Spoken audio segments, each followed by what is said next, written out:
This is an essay written by Joshua Hoffman, the founder of Future of Jewish.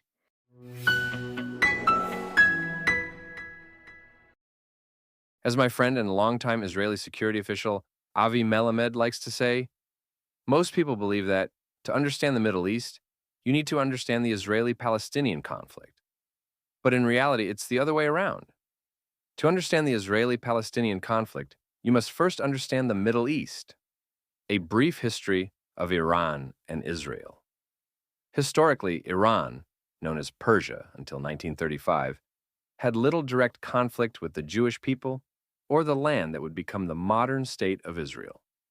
In fact, ancient Persia under Cyrus the Great is remembered for allowing the Jews to return to their homeland from Babylonian captivity around 538 BCE. Fast forward to 1947, when the United Nations formed the Special Committee on Palestine, composed of 11 member states. After considerable deliberation, the committee proposed a partition plan, supported by 8 of the 11. When the plan was brought to a vote at the UN General Assembly, Iran was among the countries that voted against it, arguing that peace could only be achieved through a single federal state, and warning that partition would lead to future violence. Shah Mohammad Reza Pahlavi predicted the partition would spark generations of fighting. Still, under his reign, Iran maintained diplomatic and economic ties with Israel, recognizing its strategic importance in a region dominated by Arab powers. Following the modern state of Israel's establishment in 1948, the two countries grew remarkably close. Iran became the second Muslim-majority country, after Turkey, to recognize the Jewish state. Israel viewed Iran as a key non-Arab ally on the edge of the Arab world, aligning with the concept of a periphery alliance championed by the State of Israel's founding Prime Minister, David Ben-Gurion. Before formal diplomatic relations were established in the late 1970s, Israel maintained a permanent delegation in Tehran that operated as a de facto embassy. After the Six-Day War fought between Israel and a coalition of Arab states, primarily Egypt, Syria, and Jordan, in 1967, Iran supplied a significant share of Israel's oil, with crude transported to Europe via the joint Israeli-Iranian Eilat-Ashkelon pipeline. Trade flourished, with Israeli engineers and construction companies active in Iran. El Al, Israel's national airline, ran direct flights between Tel Aviv and Tehran. Military cooperation, while mostly secret, was believed to be extensive. One example being the joint Project Flower, from 1977 to 1979, a missile development initiative. But everything changed in 1979.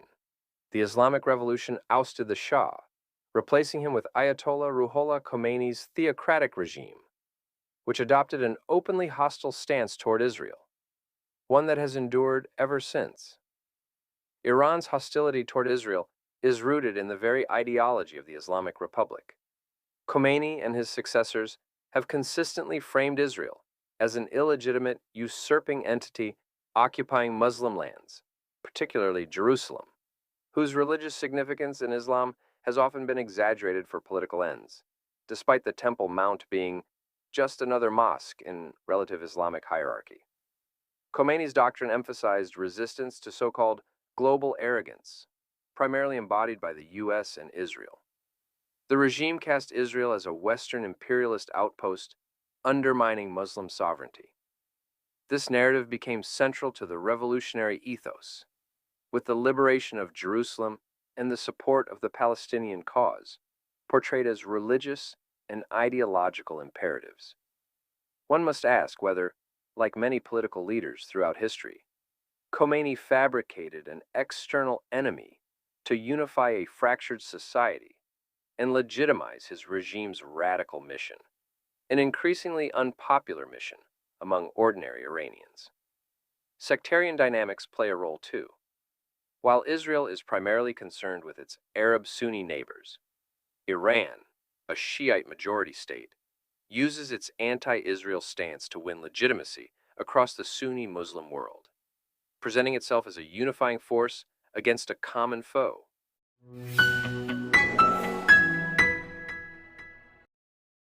geopolitical strategy. From a strategic perspective, Iran views Israel as a key obstacle to its ambition of regional hegemony. Tehran seeks to expand its influence through an alliance network known as the Axis of Resistance, which includes Hezbollah in Lebanon, the now fallen Assad regime in Syria, Shiite militias in Iraq, the Houthis in Yemen, and both Hamas and Palestinian Islamic Jihad in the Palestinian territories. Conversely, Israel sees Iran as its most dangerous regional adversary, due to both its support for terrorist groups and its entrenched military presence across Israel's borders. Iran's nuclear ambitions have further inflamed tensions, with Israel fearing that a nuclear-armed Iran would embolden its proxies, tip the regional balance of power, and provoke widespread conflict. Moreover, Iran's anti-Israel rhetoric serves a domestic purpose, rallying the population and distracting from the country's internal crises. During times of political unrest or economic hardship, Tehran turns to the Zionist enemy to unite its factions and redirect public frustration. This rivalry is also shaped by international alignments. The U.S. has long been Israel's chief ally, offering military, diplomatic, and economic support that has solidified Israel's security and regional influence. Iran, in response, has sought to deepen its ties with Russia and China, relationships that provide critical economic investments, military technologies, and geopolitical backing. Russia's intervention in Syria, for instance, has helped solidify Iran's regional position and extend its influence close to Israel's northern borders. American-led sanctions and pressure over Iran's nuclear program have only increased Tehran's hostility toward Israel, which it sees as the architect of Washington's hardline stance.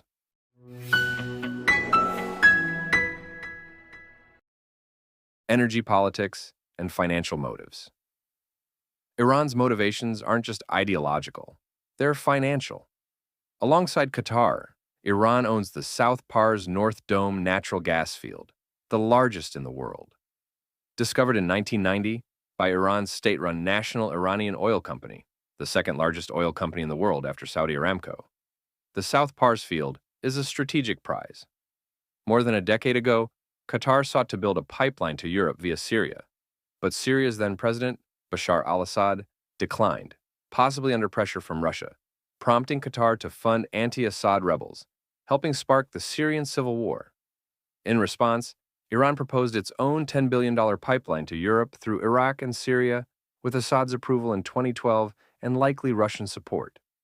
This plan, unlike Qatar's, aligned with Moscow's interests and influence. Meanwhile, the idea of new energy corridors through Israel gained traction as part of the burgeoning Saudi-Israeli normalization process. The proposed India-Middle East-Europe economic corridor would have created a new route for energy and trade through Saudi Arabia and Israel to Europe. Then came Hamas's brutal attack on October 7th. Viewed in a broader context, it may have been more than terrorism. It could have been a geopolitical ploy to sabotage Saudi-Israeli normalization and kill the corridor. Iran, Qatar, and Russia, Hamas's benefactors, have little interest in seeing Saudi Arabia grow richer and more powerful without them.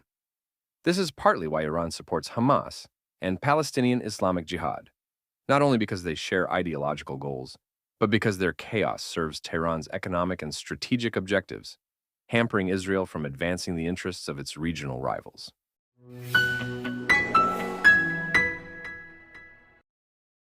The Palestinian factor. Iran has positioned itself as the champion of the Palestinian cause, funding Hamas and Palestinian Islamic Jihad, while casting itself as the defender of Muslim dignity against quote-unquote Israeli aggression. This posture helps Iran build credibility in the Sunni Arab world and portray Arab states normalizing ties with Israel as traitors to the Palestinian struggle. But this facade is cracking. Last year, the Palestinian Authority, operated by the Palestinian political faction Fatah, publicly condemned Iran's meddling in internal Palestinian affairs, stating, quote, "This external interference, particularly by Iran, has no other objective than to sow chaos in the Palestinian internal arena. We will not allow our sacred cause and the blood of our people to be exploited for suspicious plots that have nothing to do with them. Some speculate that Iran is attempting to topple Fatah in the West Bank, replacing it with Hamas, just as Hamas did in Gaza in 2007, violently ousting Fatah from the territory, even throwing political opponents off rooftops. Despite their shared hatred of Israel, Fatah and Hamas remain bitter rivals. That common enemy is the only thing holding back a full-scale Palestinian civil war. As Mossab Hassan Youssef, the son of a Hamas co-founder, once explained, quote, "There is no Palestinians. There are tribes, the tribe of Hamas, the tribe of Islamic Jihad, the tribe of Khalil, the tribe of Nablus, and each one has different interests, and all of them are conflicted. If they did not have Israel as the common enemy, they would kill each other."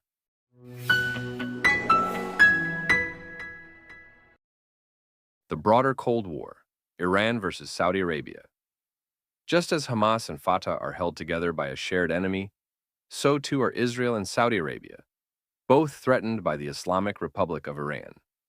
Since 1979, Iran and Saudi Arabia have been locked in a Cold War fought across the region, in Syria, Yemen, Bahrain, Kuwait, and among the Kurds. The contest is geopolitical, economic, sectarian, and personal. Iran claims leadership of the Shiite world. Saudi Arabia claims guardianship of Sunni Islam and its holiest cities. And beneath it all simmers a historical Arab-Persian rivalry. Though King Khalid of Saudi Arabia initially welcomed Iran's revolution in 1979, the two nations quickly drifted apart. Iran's theocracy challenged the legitimacy of the Saudi monarchy and its claim to religious authority. On November 11, 2023, Iran's then-president Ebrahim Raisi visited Saudi Arabia for the first time in over a decade, attending an Arab-Islamic summit convened in response to the war in Gaza. Yet unity proved elusive. Iran reportedly pushed for a resolution calling for severed diplomatic ties with Israel, denied airspace, and oil embargo threats. Saudi Arabia reportedly blocked the proposal. Later, a Houthi missile aimed at Israel was intercepted by Saudi Arabia. And last year at the World Economic Forum, Saudi Foreign Minister Prince Faisal bin Farhan declared that regional peace, quote, includes peace for Israel, and that the kingdom certainly would recognize Israel as part of a larger deal. Before October 7th, Saudi Crown Prince Mohammed bin Salman publicly signaled progress toward normalization. Leaked outlines of a deal involving defense, energy, and nuclear cooperation painted a picture of an emerging alliance. The Palestinian cause barely featured, an afterthought in a grander vision. Since October 7th, however, the rhetoric has shifted. No normalization, says Riyadh, without Palestinian statehood. Prince Faisal explained, "We need stability, and only stability will come through resolving the Palestinian issue." Read between the lines, stability means removing the Palestinian file from Iran's grip. So long as Hamas and Palestinian Islamic Jihad serve Iran's interests, peace between Israel and the Arab world remains fragile. A two-state solution is impossible, so long as Iran's terror proxies remain armed, emboldened, and entrenched.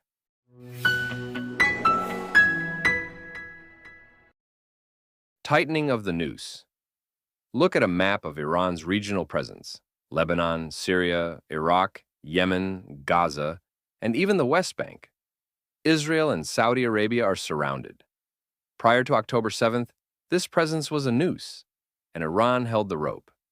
Amid growing regional skirmishes between Iran's proxies and their adversaries, the regime is desperate not to appear weak, especially not in the eyes of Israel, the United States, the Arab world, or its own restive population. But Israel's surprise, preemptive strike in the early hours of June 13th confirmed what many in Israel already suspected. Iran is a paper tiger.